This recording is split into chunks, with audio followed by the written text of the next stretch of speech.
$2,000 for that fur coat. Not a chance. Well, if you don't, I'm going to tell the cops about that watch you stole from Hamburgers. Well, I'll tell the cops about those earrings you stole from May Company. Well, I'll tell the cops about the cufflinks you stole from Robinson's. Well, I'll tell the cops about those diamond necklaces you stole from Ville de Paris. Well, I'll tell the cops about the gold bars you stole from Fort Knox. Damn it, take your money, you no good hussy. Pleasure doing business with you, Tommy. 50 subscribers, 50 subscribers, 50 subscribers, yeah! Hello and welcome to Random Movie Time. This is the 5th week of our 6-week 50 subs celebration, where we take the requests from our friends and review them. So today's choice was made by our friend Ernie. Thank you, Ernie. This is a 1950 film called Quicksand. It's dubbed as a film noir, and it stars Mickey Rooney, Jeanne Cagney, Lorre, and Barbara Bates, and it's directed by Irving Pichel. This follows the story of a young man who realizes he hasn't any money to take his date out for the night, so he decides to borrow some from his workplace, and with the full intention of paying back. But then this starts the ball rolling on a series of mishaps. So, Tommy, what do you think of this film? Well, I was definitely entertained for the 79 minutes, that's for sure. A lot of those movies from the 50s have that, zippy pace to them, and, exciting stuff is happening. I really understand why the name is Quicksand. This is talking about a guy who's sinking deeper and deeper into the quagmire. First he steals $20 to go out on a date with this dame, and then he has to steal money to cover that, and then he has to steal money to cover that, and in the end he ends up owing like $3,000 just for this one date with this blonde hussy. But you know what? I think in the end it's not a great example of a film noir. It's definitely a post-code film noir. If you don't know what that means, they came up with this code in the 1940s, I think, where Hollywood movies had to tone down the sex and violence quite a bit. And so movies were kind of, stuffy and conservative for about 20 years until about the late 60s when they started to relax the rules again. And I think if this was a film noir that had been made a little bit earlier, it probably would have had a darker ending.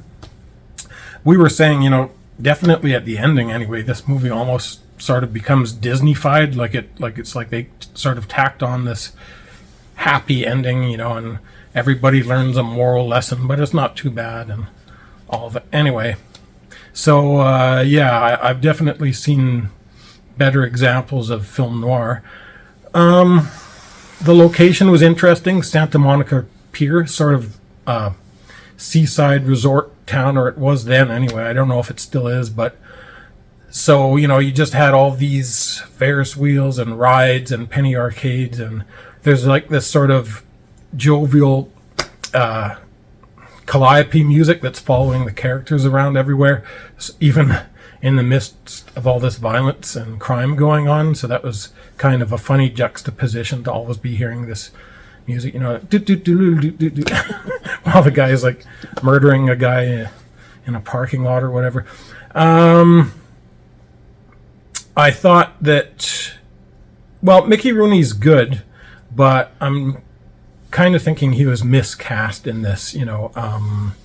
He was definitely trying to break away from that nice boy image, from all those musicals he did with Judy Garland when he was younger. I only saw him in one other role like this, where he was sort of playing a desperate man from the same period. It was actually on an episode of The Twilight Zone, where he was sort of playing a similar kind of down and out desperate character. I don't remember the name of that episode, but usually he plays nice guys, and just, he's supposed to be this real ladies' man in this movie, and like there are these two women that absolutely fall in love with him. One of them would even like do anything for him, like go to Mexico or whatever, and change her name. Like it's Mickey Rooney. I was like, I don't know about that.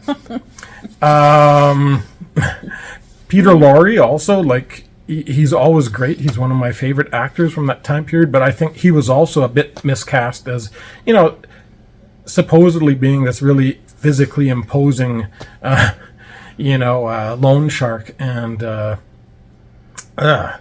well, not a loan shark. He was actually a penny arcade operator, but, he got involved in all kinds of shady business.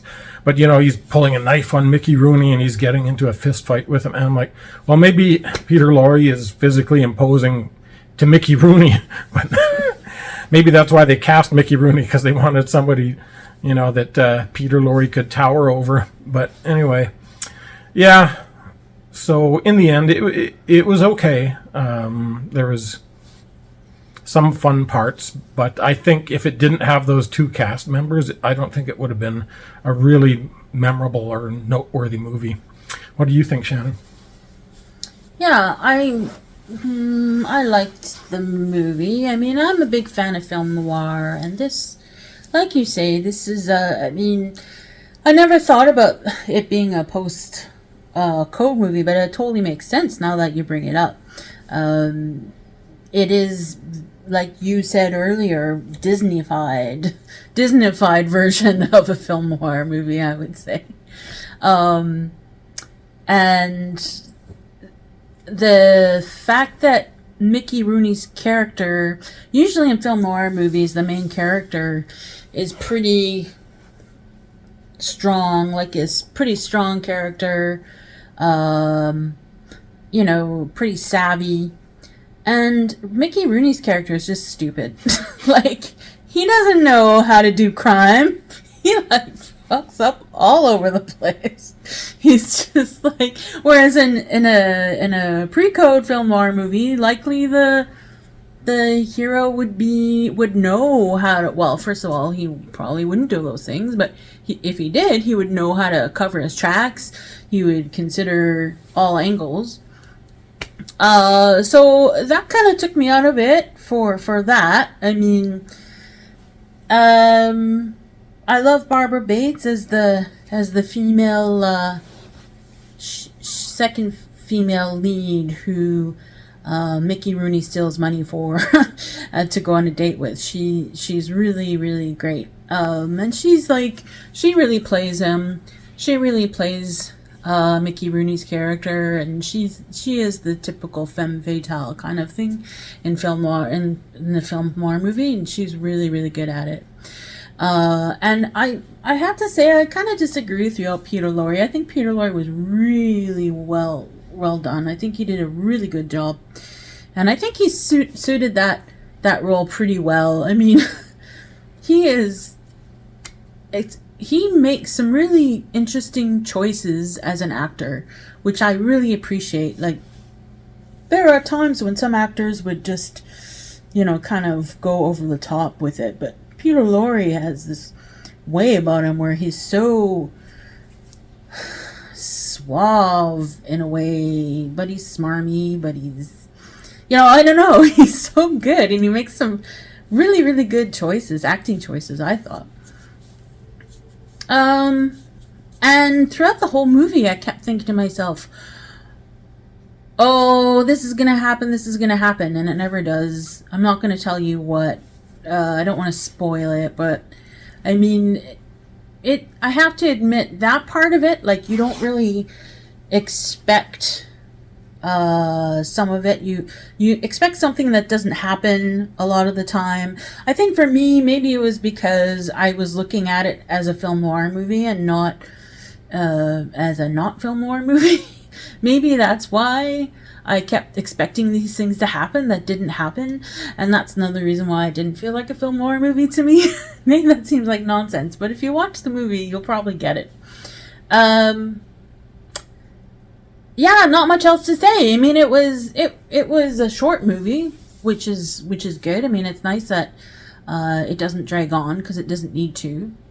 Yeah, there were some highlights, like the acting was quite good. I think Mickey Rooney was, maybe he was miscast, or maybe it was just, maybe it was ticketed as a film noir, but it just didn't feel like a film noir because it was missing those elements. And Mickey Rooney as a character wasn't very savvy, so I don't know if it was because of Mickey Rooney being miscast or if it was because of the way it was written. If it was because of the way it was written, he did it quite well. I think overall it was pretty good. I mean, Jeanne Cagney, who plays his ex-girlfriend, is really annoying. She doesn't really add much to the movie. I mean, in a way, her role is important. An important catalyst for some things, but she doesn't really add much to it. The character itself is really not likable, and I don't know. She's whatever, but I mean, otherwise, I think it's quite nice. Yeah, not much else to say. Nice to see an old nostalgic film.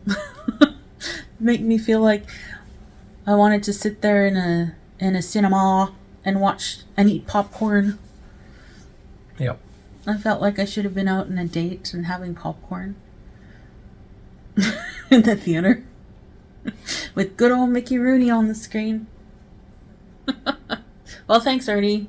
Thanks. Thanks for suggesting this one.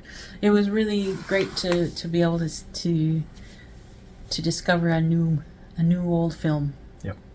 So, Tommy, how many green Cadillacs do you give this film out of 5? I'll give it 3. I'm being a little bit generous because of sort of the nostalgic factor.